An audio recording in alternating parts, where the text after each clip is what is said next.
Alexa, what day is it? It's Friday, April 27th. Alexa, what time is it? It's 8:16 a.m. Alexa, turn on light one. Hi, Linton here. Um, you've just heard our introductory instrumental, and in the background you might have heard something like a bird tweeting.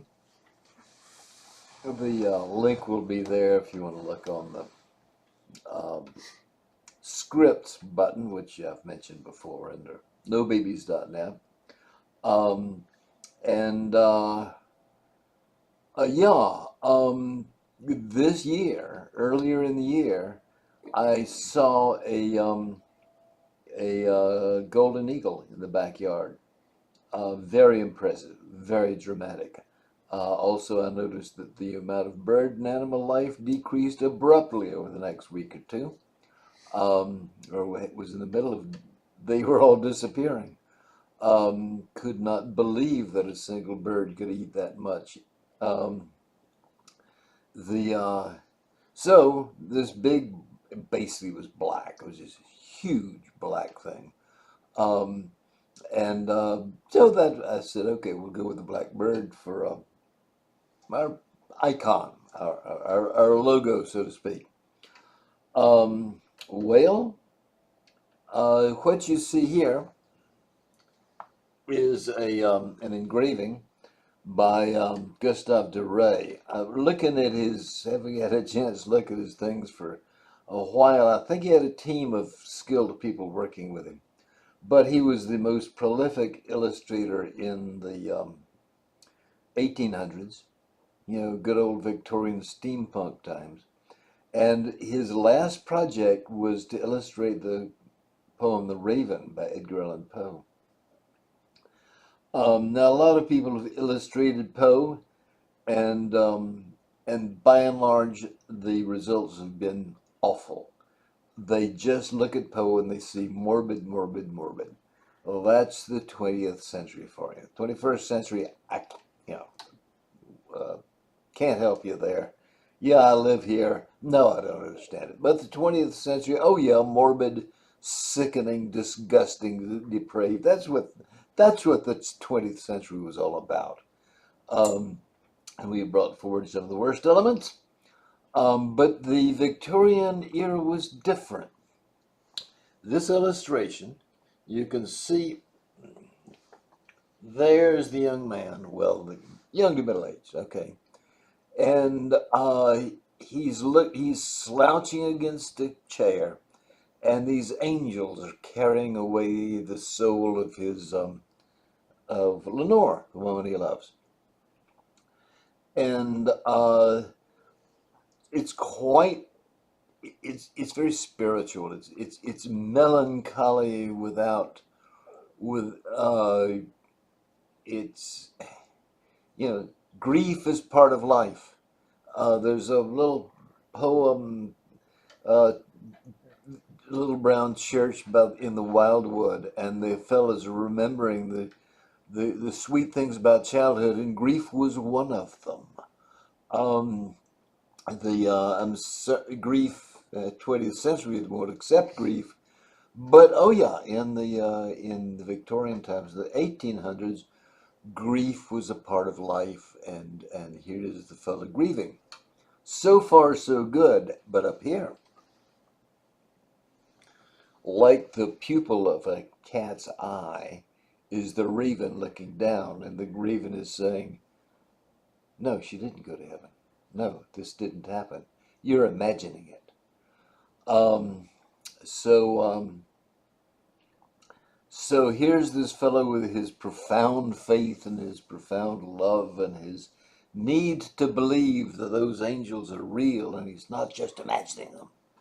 And the raven's saying, "Nah, no, you'll never see her again. Her soul and yours will not be reunited." All right, well, that's my job, isn't it? I'm, the world thinks that two people fall in love. Basically, they fall in love with one side offers status, the other side abases it. There's a very rich person. Here I am, a very attractive person, not rich. I go cringe and abase myself and crawl and do all sorts of undignified things, anything it takes. That makes the rich person seem high status. And the rich person's rich, that makes me feel high status. So if we're like those mice and the statistics say we are, then we don't fall in love with people. We fall in love with the status that they will provide us. All right. So we can do this. We can. Can we do it with impunity? No. No. If we fall in love with status, we will all die out. That's me. I'm the raven talking. Okay, I am that unpleasant cat's eye, peering at you, seeing through the darkness and saying, "No, no, you're wrong. You cannot do that. You cannot idly wallow around and seek status and exalt your own personality. You will not be united with your love in heaven." No, what I'm saying is that it won't work. You're punishing your children, you're punishing yourself. Grandchildren, you may not have them. And, goes down to, okay, 4 or 5 generations. All right.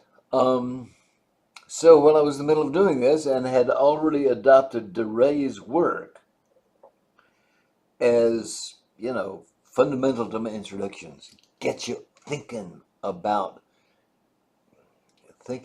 things. I've had a raven turn up in the backyard. All right, good. The everybody's superstitious. I'm sorry, everybody, and so I try to control my superstitions. One of the things that I permit myself to be superstitious about is things that show up may be the timing. I see the raven while I'm doing raven work. Um, uh, is there anything magical about that? No, it's just a matter of what I'm aware of. Okay, religion. We're going to talk about the project, the theory, and religion. And polite people don't talk about religion, so I'm going to be rude. Second thing, I have no evidence for you. None. I do not have any formally gathered data. Up until now, the exceptions have to be very few. Either it was scientific papers published in prestige journals or something that I was able to see and had made preparations for. I mean, if I grab a piece of paper and a pencil and write down ravens and then beside it crows, and I grab a camera and run out back, and every time I see a black bird, I take a picture and try to guess whether it's a raven or crow, and I, write down, what time I saw the bird. That's a formal observation. If I'm just happen to be out there and I notice a black bird and I don't write anything down, I'm sorry, that doesn't count. That's just an anecdote, maybe even imagination. Okay, I got no data. Got no data. Got no prestige journals to quote.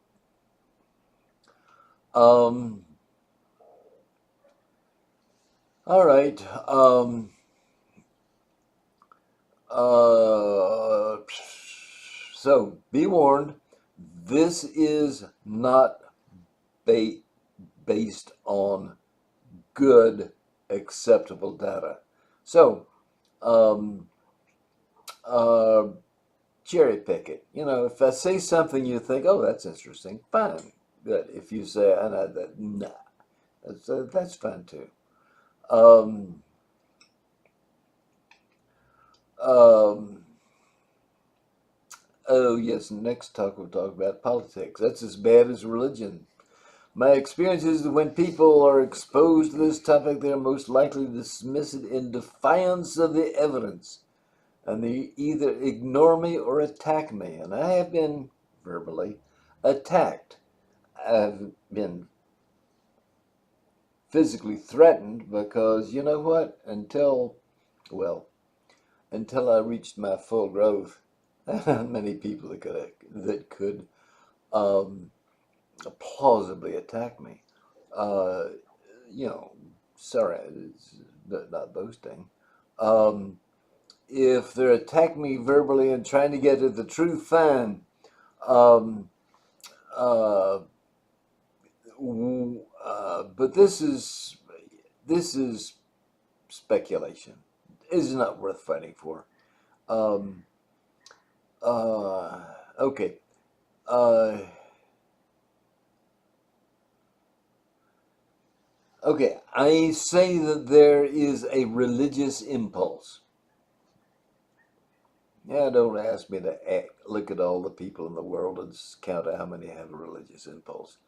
This came from Iran before the wars, and bought it on the open market fair and square. I shouldn't have it. It should be prized possession in a museum, locked up safely but visibly.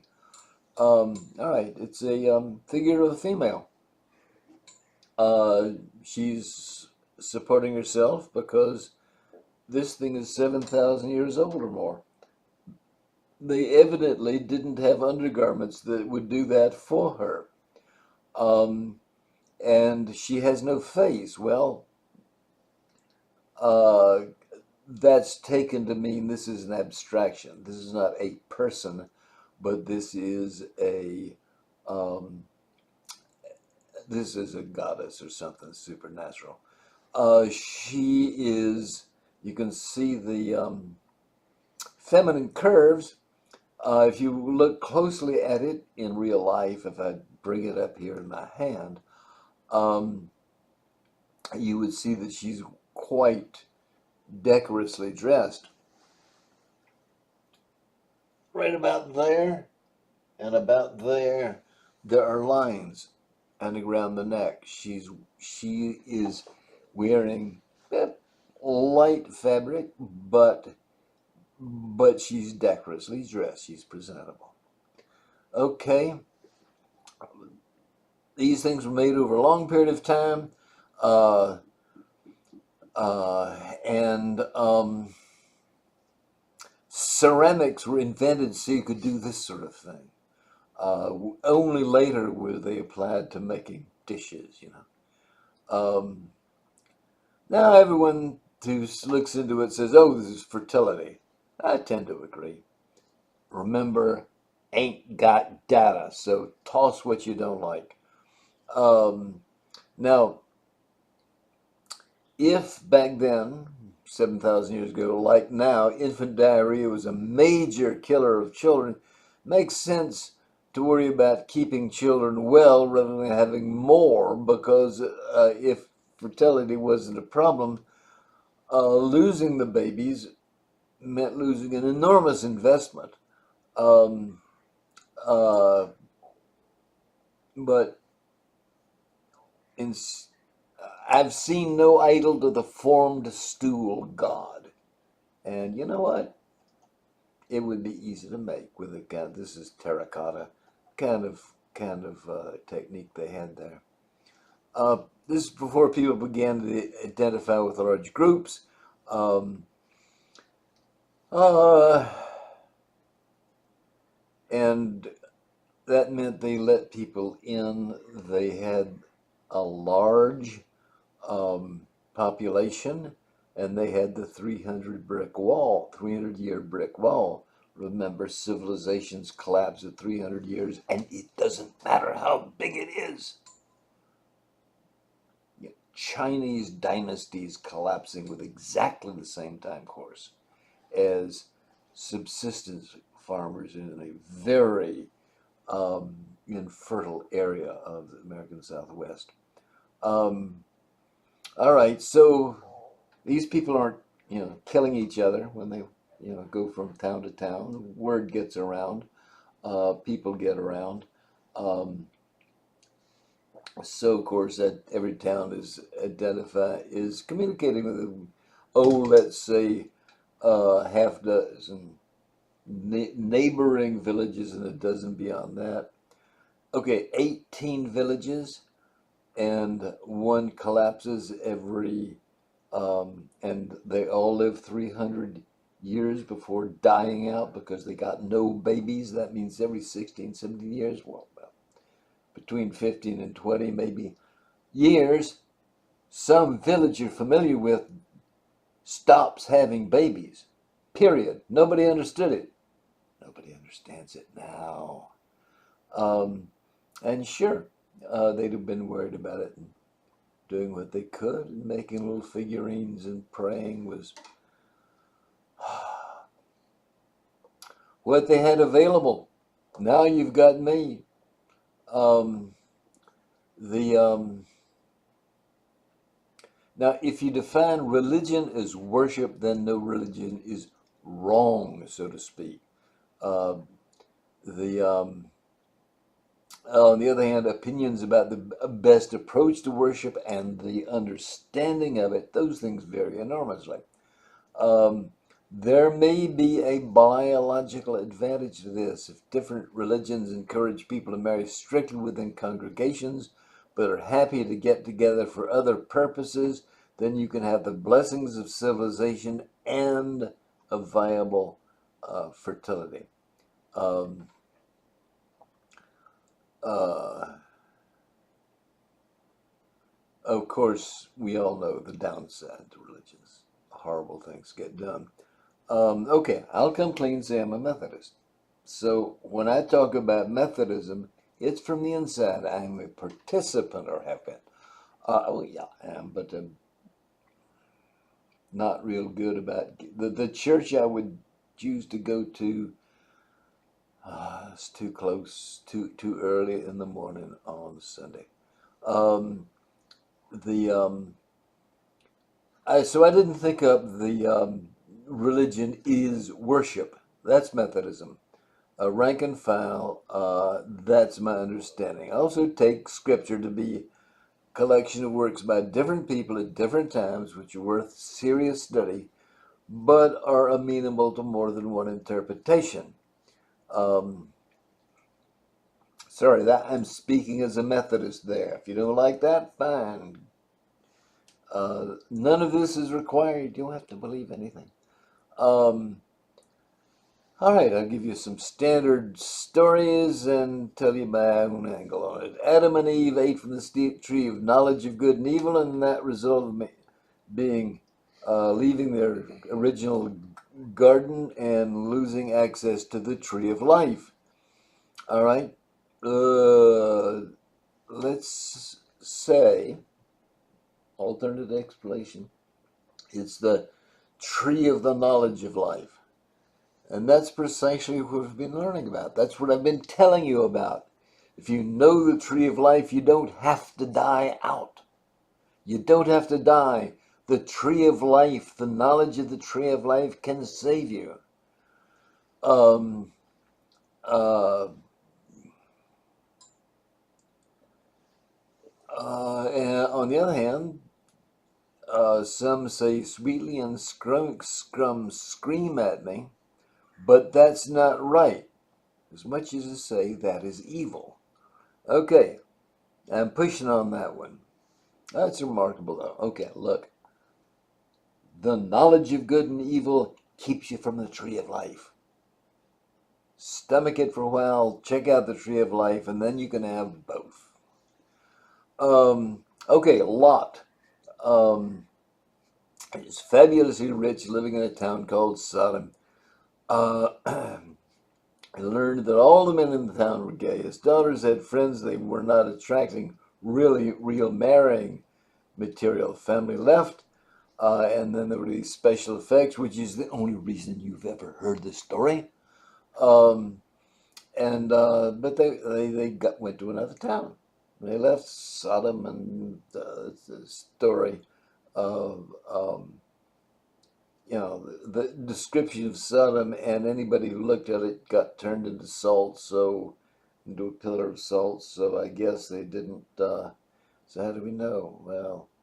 Um, well, they got to the next town, um, and they didn't tell you this in Sunday school, but the daughters looked around, sounded the place out, and came back and said, "This place is bad as the last one."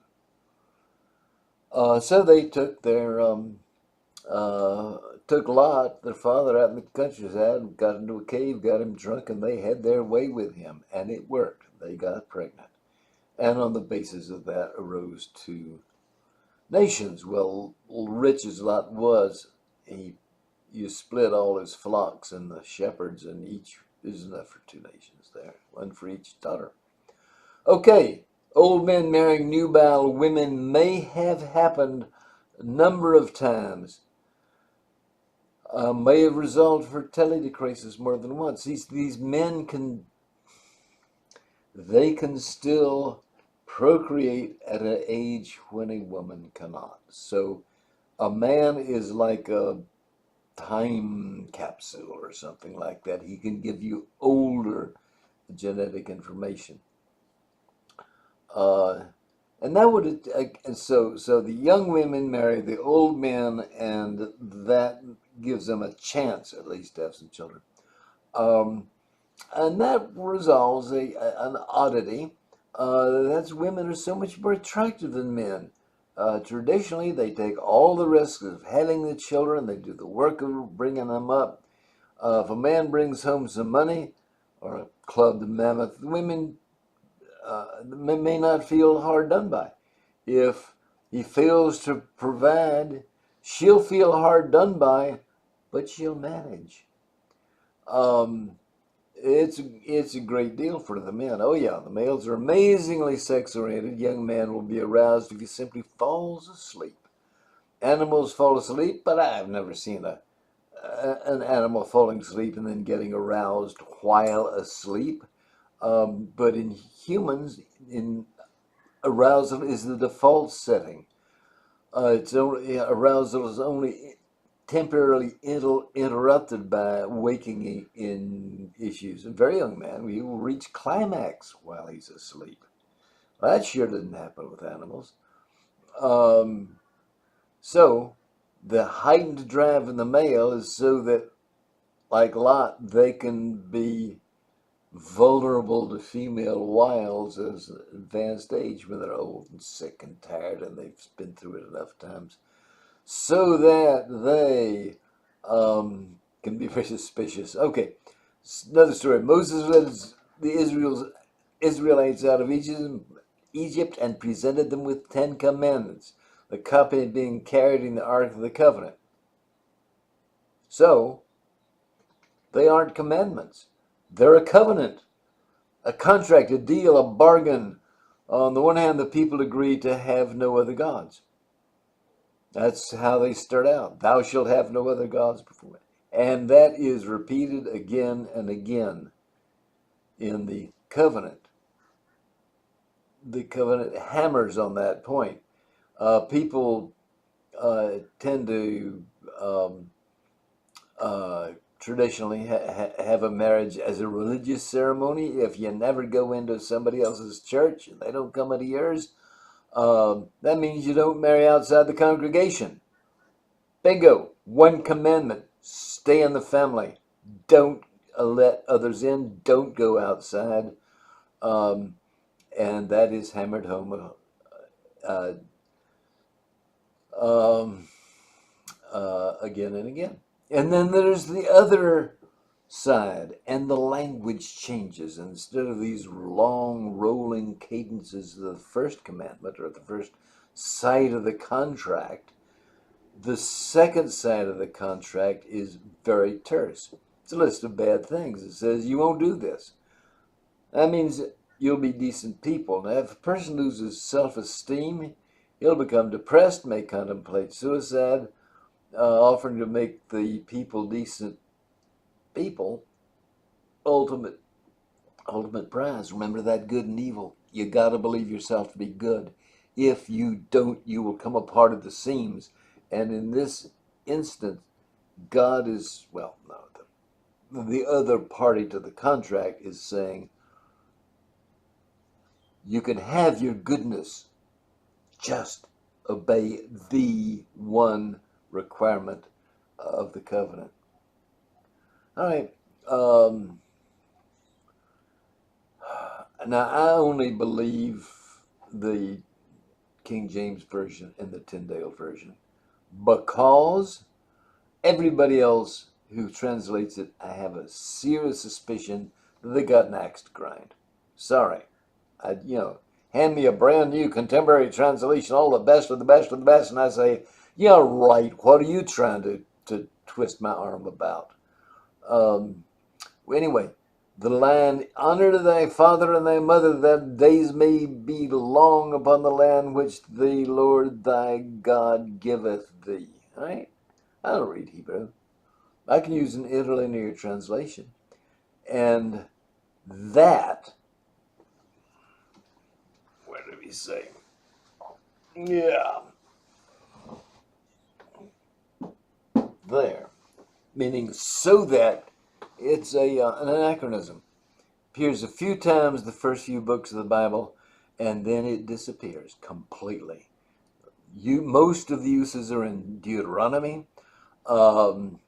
So somebody got in there and stuck in that word that ties it to Deuteronomy, which, according to the stories, long, long after the time the Ten Commandments, quote, were codified. Then it becomes, you'll make your parents proud, you'll live a long time. See? Blessings. Going to pause for a moment here.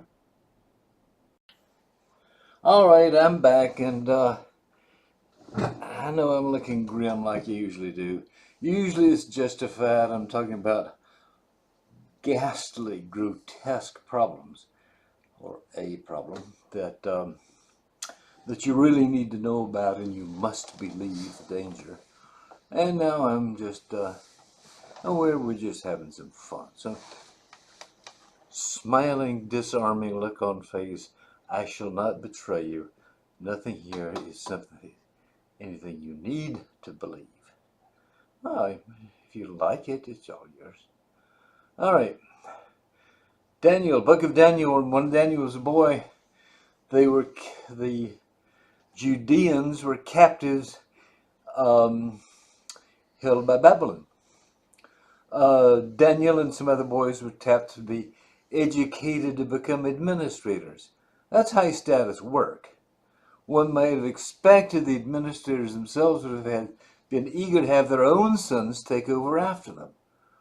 But if Babylon, which was one actually twice, of the civilizations we looked at in Lower Mesopotamia, then if Babylon was having a fertility crisis, it makes sense.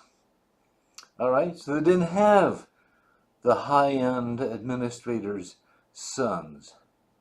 They had to bring prisoners in to do the work. Pretty good choice. The Judeans were literate. Very few people in the world were. It was the work of specialists and priests and scribes. Now the whole population, they could give you literate people in enormous numbers. And it worked out really well for Babylon. They built the great temple of Marduk. And if you look at this, Marduk, it was this huge temple built of mud in a river valley. How are you going to do that? It's going to rain someday. But somehow or other they worked it out so the air movement through the temple kept it dry, and it lasted many, many years. Also, they built the Hanging Gardens of Babylon. Those who say the Hanging Gardens of Babylon were built someplace else. All right, fine. But the story is that it was built in Babylon during the time of the captivity. All right, so the Babylonians got some good work out of the prisoners they had. Okay, the Medes and the Persians took Babylon with a trick. Um, according um,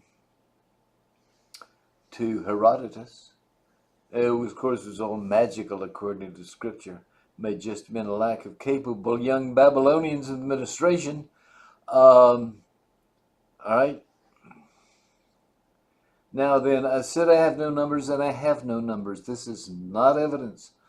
But there might be evidence that exists someplace. There might be some statistics. If the surviving clay tablets of Mesopotamia, um, do they have any Hebrew messages? Probably not. We haven't heard. Um, the young Hebrews would have been expected to learn the current language. On the other hand, if Babylon or any other lower Mesopotamian culture maintains sufficient extensive birth records, we might be able to see their doom as inscribed by their own hands. The falling birth rate, it might be there among those tablets. Okay, you're a scholar of these things. Of course, these days the warfare endless, very discouraged. You want to go see the original, it's being blown up by one side or the other. Both sides seem to be doing a pretty effective job. But if you got the clay tablets, you're looking for something to publish, you probably skip over birth records. You say, yeah, it's just birth records. And that might be the most important part of the whole thing. And of course, at last, there's Jesus. As a Methodist, uh, I can believe that the notion that love is more important than status is at least consistent with his ministry. And I think if someone said it's central to his ministry, it doesn't matter how rich you are. It doesn't matter what your status is. It's all about love. Love of God, love of your fellow people. Um, yeah, I can believe that. Um, you're invited to, if you like, but please do not leave your ancestral place of worship. That is your one chance into the future. At least there's that argument. Okay, thank you. Next, having offended just about everybody with religion, we'll go back and offend everybody with politics. Alexa, turn off light 1.